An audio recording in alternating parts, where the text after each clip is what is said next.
serving the Republic of the Philippines for more than 75 years. Ito po ang Presidential Broadcast Service. From the Presidential Palace, Manila, Dateline Malacañang.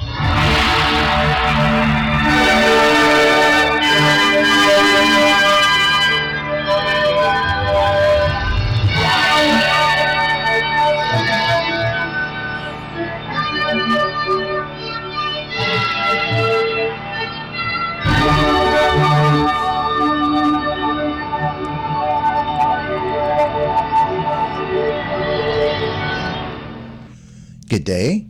This is Dateline Malacañang. Malacañang has issued Memorandum Circular or MC number 34 directing national government agencies and encouraging local government units or LGUs to support activities and programs for senior citizens during the annual celebration of the Linggo ng Katandaang Filipino, or in English, Elderly Filipino Week, under MC 34, inked on September 29th by Executive Secretary Lucas Bersamin by authority of the President. The National Commission of Senior Citizens, or NCSC, is dedicated to spearhead the conduct of activities and programs during the annual celebration of the Elderly Filipino Week. Under its mandate, under Republic Act or RA 11350 or the National Commission of Senior Citizen Act, the NCSC is directed to ensure the full implementation of laws, policies, and programs of the government pertaining to senior citizens. The funding requirements for the implementation of MC number 34 will be taken from the current and available appropriations of concerned agencies, subject to pertinent budgeting, accounting, and auditing laws, rules, and regulations. By virtue of Proclamation number 470 issued in 1994, the first week of October of every year is declared as Linggo ng Katandaang Filipino to highlight the significant role of the elderly sector in nation building and in promoting their rights and welfare. Section 2 of RA 11350 declares it a policy of the state to adopt measures that will advance the health and well-being of senior citizens, provide services, programs, and activities that are beneficial to them, and ensure a supportive and enabling environment for the elderly. NCSC Chairperson Franklin Quijano said, "The Philippine Plan of Action for the Senior Citizens and the Guidelines for Philippine Age-Friendly Local Governments, Age-Friendly Cities, Municipalities, and Communities would be launched to develop a homegrown, age-friendly approach benefiting the senior citizens." Over 2.8 million senior citizens have registered at the NCSC's online registration system. The NCSC is eyeing the registration of around 9 million senior citizens by December this year. Dateline Malacañang. The Marcos administration is seeking an allocation of around 783 million pesos to promote the micro, small, and medium enterprises or MSME's growth, attract investments, and create more jobs. In a statement, Department of Budget and Management or DBM Secretary Amena Pangandaman on Tuesday said, the proposed budget would be allocated for the Department of Trade and Industry or DTI's MSME Development Program under the proposed 2024 National Expenditure Program or NEP. Pangandaman said the spending plan would help ensure the effective implementation of various programs and policies geared towards the advancement of MSMEs. The DBM chief said about 100 million pesos of the proposed budget would go to the digitalization program of MSMEs to accelerate their advancement and enable them to expand their markets through digitalization.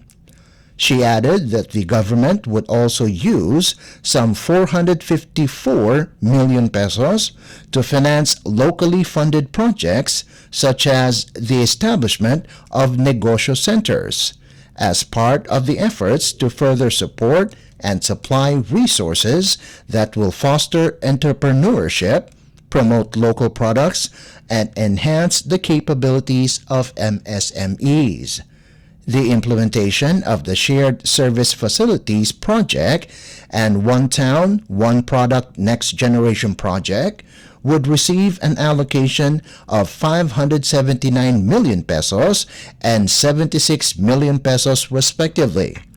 Around 40,000 MSME borrowers are also expected to benefit from the Pondo sa Pagbabago at Pag-asenso or P3 program of the Small Business Corporation, which would get a proposed budget of 1.5 billion pesos. In his budget message, President Ferdinand R. Marcos Jr. said his administration would continue supporting the development of MSMEs, especially amid the country's recovery from the economic scarring of the pandemic.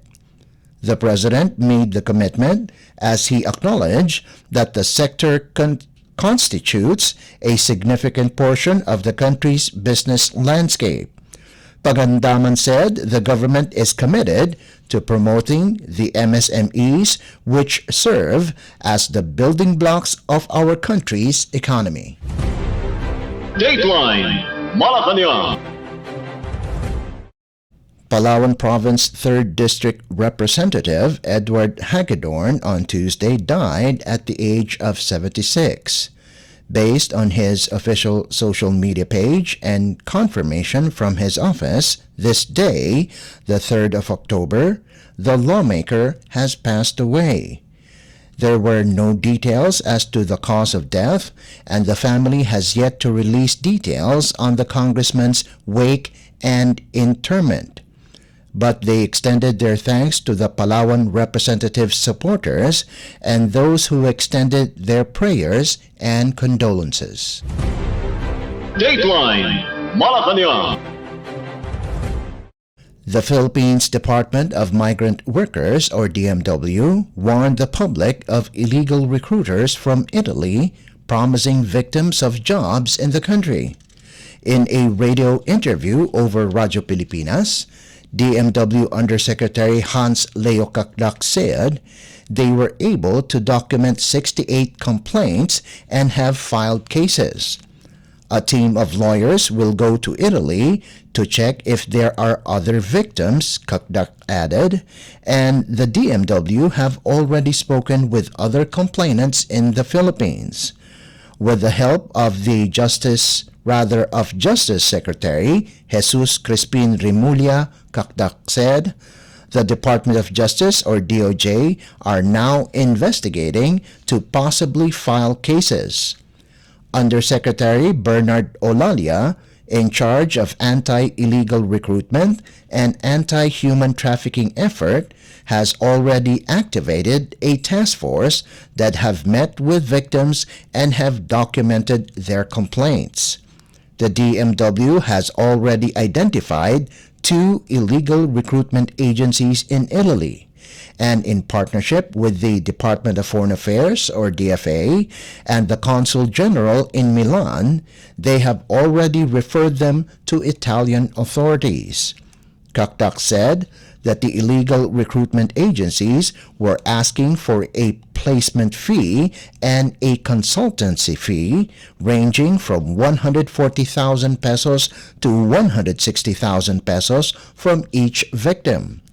Turns out that their visa applications were not approved because work permits of the recruitment agencies were fake and the work promised were non-existent. The DMW is currently building up a case from among the victims. If found guilty, illegal recruitment on a large scale has a penalty of life imprisonment. Dateline Malacañang. The Philippines Department of Human Settlements and Urban Development, or DHSUD, on Monday opened this year's celebration of the National Shelter Month, highlighting President Ferdinand R. Marcos Jr.'s Pambansang Pabahay para sa Pilipino, or 4PH program. With the theme Pambansang Pabahay, matibay na saligan ng mapayapang pamayanan, DHSUD emphasized that having decent yet affordable homes provides stability and security to a family. DHSUD Secretary Jose Rizalino Acozar said that by having their own decent and safe home, our citizens become more productive members of the community. DHSUD kicked off the celebration of the National Shelter Month, or NSM 2023, with the launching of housing exhibit at its central office in Quezon City in collaboration with partner developers and key shelter agencies, or KSAs. Quezon City Mayor Joy Belmonte attended as guest of honor and speaker during the opening ceremony. Various shelter-related activities were lined up by the Technical Working Group headed by Undersecretary Randy Escolango. Officials of the DHSUD and its KSAs are expected to appear in various media channels to discuss the essence as well as the upcoming activities of NSM 2023. The DHSUD regional offices have also prepared activities for the whole month of October with the participation of KSAs and other stakeholders. In support to the NSM, the first ever Philippine Urban Forum is also slated on the 5th to the 6th of October at the Philippine International Convention Center, or PICC, with the theme Transforming Our Cities and Building Resilient Communities. An online forum is set before the culmination activity toward the end of the month. So far, around 20 projects under the Pambansang Pabahay are in various phases of development and construction in different parts of the country. Dateline Malacañang. The economic team of Philippine President Ferdinand R. Marcos Jr. is scheduled to review the current revenue and growth prospect of the country in the midst of measures that were not able to pass this year. According to Finance Secretary Benjamin Jokno, the cabinet-level Development Budget Coordination Committee, or DBCC, will have a meeting this coming October 19th in order to study the economic performance of the country, particularly inflation and government spending. In his weekly press briefing, Jokno said that there were proposed measures that was not passed this year. Only revenue-enhancing measures were able to hurdle Congress, such as digital transactions, single-use plastics, and ease of paying taxes. Jokno added that among those that will be at the agenda of the DBCC meeting will be considering the growth projection of multilateral institutions. Dateline Malacañang. The Philippines Department of Migrant Workers, or DMW, confirmed the death of an overseas Filipino worker, or OFW, in Saudi Arabia, recognized to be Margaret Garcia. The 32-year-old OFW was found dead with multiple stabs on her body. Margaret was deployed in Saudi Arabia last 2021.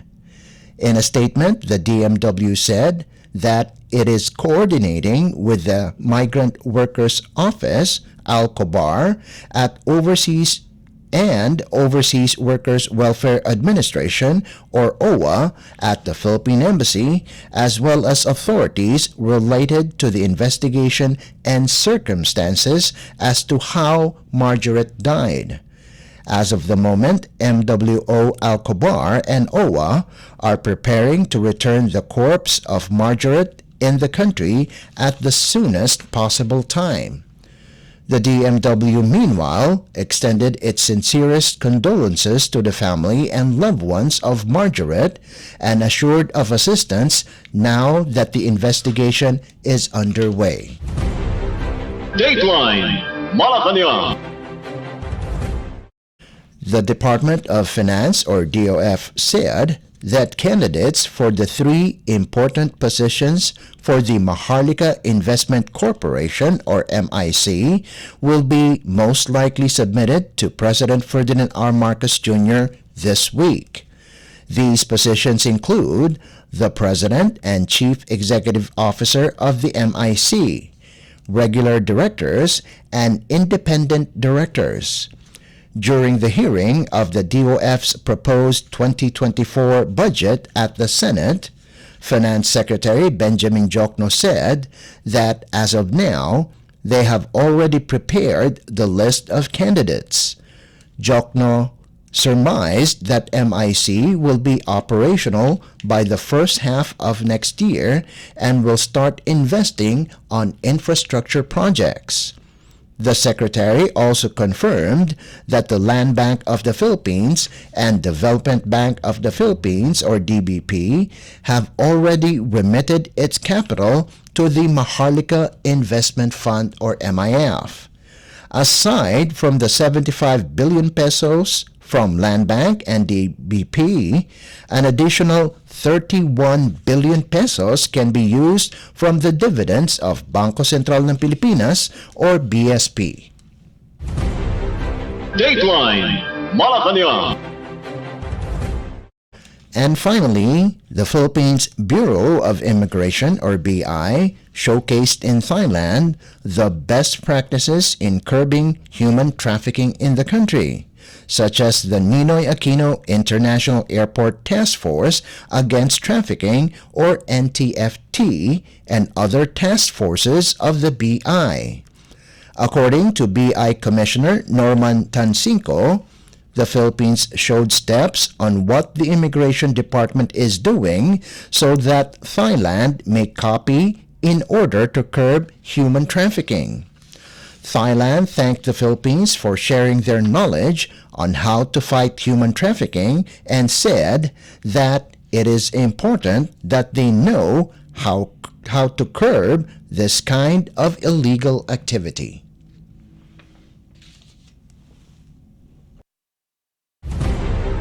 Dateline Malacañang.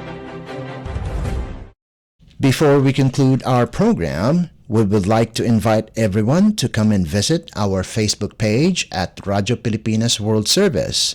You will be able to hear and view our Filipino and English programs, including news updates here in the Philippines. Kindly subscribe, like, and share our posts as well. And that concludes this edition of Dateline Malacañang. For Radyo Pilipinas World Service, this is Leo Magpayo. Good day and stay safe. From the Presidential Palace, Manila, Dateline Malacañang.